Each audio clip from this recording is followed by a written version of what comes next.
From serving burgers to serving up bangers, Liv Morgan has had a transition that Sheamus would be proud of. Welcome back, guys, to Fog Wrestling. And no, I don't really recall many banger matches from Liv Morgan, but it sounded cool when I said it anyway, so we're going to leave it in there. But Liv Morgan has recently did an interview with Chris Van Fleet, and she spoke about her transition from Hooters to professional wrestling. Now, never been to a Hooters. We don't have a Hooters in the UK, or at least I do not believe that we do.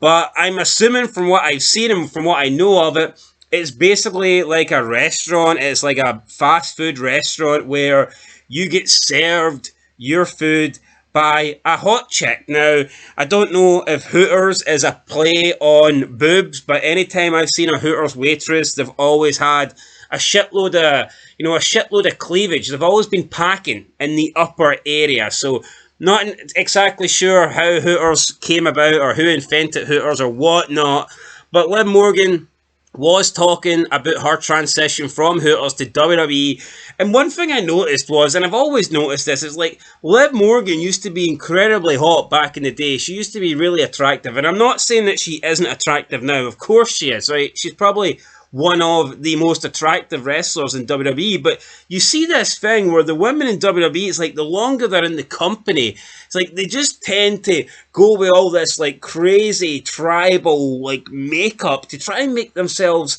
look as hideous as possible. Like Ronda Rousey was considered to be attractive when she was in her UFC days, but then she came into WWE, she wore this really stupid makeup, this tribal panda eye looking makeup, and it doesn't do anything for her looks. And it's the same with Liv Morgan.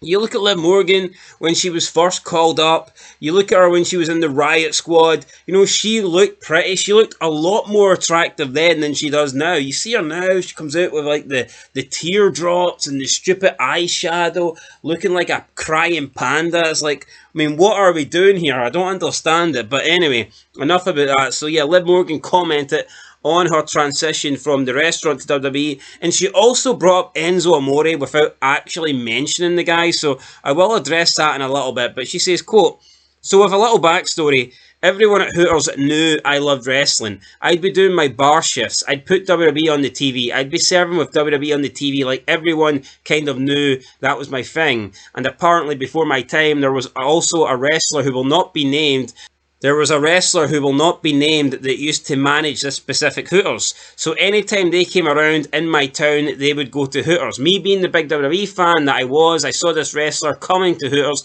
and I knew who they were exactly, and I introduced myself. The manager was like, hey, we have this girl, she just loves wrestling. Because you're a wrestler, like maybe, you know, talk to her. So I talked to this wrestler for a while, and I was like, I want to wrestle. And they're kind of just like, haha, yeah, I just kind of spent all my wrestling knowledge on them.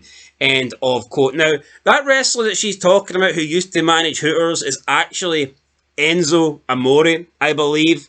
It appears to be Enzo Amore. Now, she's not mentioning Enzo Amore because he's pretty much been blacklisted from WWE, which is bullshit.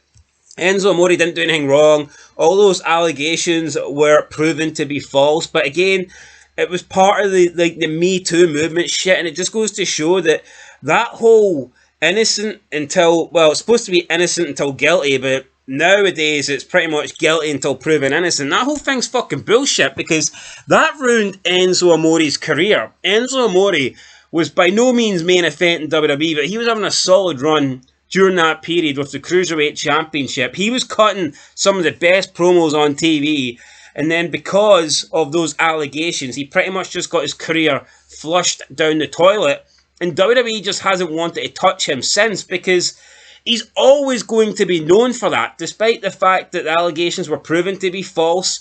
And I made a video on this lying bitch like 8 years ago or whenever it was. Maybe not 8 years ago, but I remember making a video 6 years ago, calling her out on it on my other channel. And like now that the allegations have been proven to be lies and that Enzo has been cleared of any wrongdoing, that accusation will still follow him around. So it's bullshit. Enzo Amore is practically not allowed a job in WWE because they don't want to touch him. Now, some people are going to say, oh, his attitude, he doesn't help himself. Well, would your attitude be good? I know he went into SummerSlam that time and he got kicked out, but I mean, would you be happy if you were essentially let go by a company? You weren't given an opportunity to prove your innocence because some company didn't want, to be potentially, have their name tarnished, so they just cut ties and get rid of you. That was absolute bullshit. So I don't blame Enzo Amore for holding that against the WWE. He should hold it against the WWE. But anyway, Liv Morgan also went on to talk about then how she got into it. So she says, quote, "So they introduced me to this man, Joe DeFranco. He is like a world-renowned strength and conditioning coach. He only trains professional athletes, and he actually trains Triple H on a weekly basis.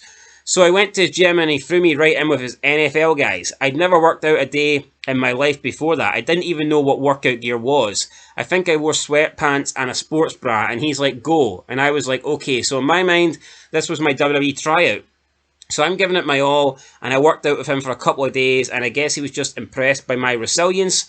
I don't know, because I'm struggling through everything, but I wouldn't quit. And so he reached out to WWE for me. It was like the nicest thing anyone has ever done for me. So shout out to Joe DeFranco. He reached out to WWE for me and was like, hey, we have this girl and I think she's worth a look. And I actually just missed the tryout camp and they were like, we have another one in 6 months, so keep training her and then we'll fly her in. So I trained with Joe DeFranco every single day for hours a day. I trained with him in the morning, then go to my Hooters shifts. Then my trial finally came and I was very well prepared. Not in wrestling, of course, because I had no training in wrestling.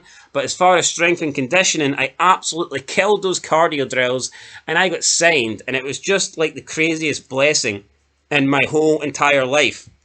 It was bizarre. End of quote. So there you go. Liv Morgan, working at Hooters, selling burgers, selling chicken wings.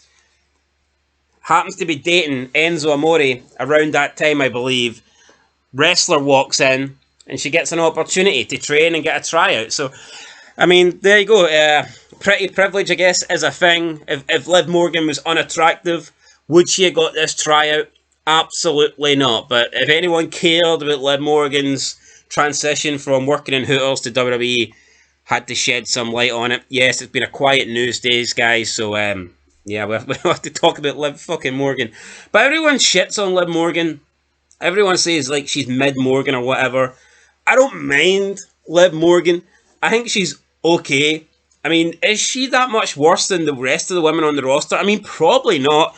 Plus, she's attractive, and like, I'm not going to complain. I'd rather have an attractive woman on Monday Night Raw than an ugly chick. So, yeah, give me Liv Morgan over Shayna Baszler any day of the week. But there you go, guys. There's your Liv Morgan story, how she went from Hooters to WWE. And also, one last thing, back on Enzo Amore. I truly believe that Enzo Amore was probably the guy with the most potential I've seen to get over as a superstar in the last decade. I think it's truly sad what happened to Enzo Amore. His rap game wasn't that strong, but as a WWE superstar, he had it. Now, maybe he wasn't the greatest wrestler, and everyone's going to shit their pants because unless you can have 5-star Dave Meltzer matches, they don't care about you. Unless you do flips and dives and drop kicks and suicide fucking bonsanas over the top rope, people don't care about you. But I genuinely believe that Enzo Amore, over the last decade, is one of the most talented sports entertainers I've seen. And I think it's sad what happened to his career, because I think it would have been good to see Enzo Amore go on and become a top star in the company. Now, due to his size, he probably wouldn't have been main eventing, but I believe he could have definitely had a better run than he did. And it's just a shame that it basically all got taken away from him for something he didn't do. So, guys, absolutely sucks. But there you go. That's it. Liv Morgan went for Hooters to WWE. Congratulations to her. Till next time. Peace.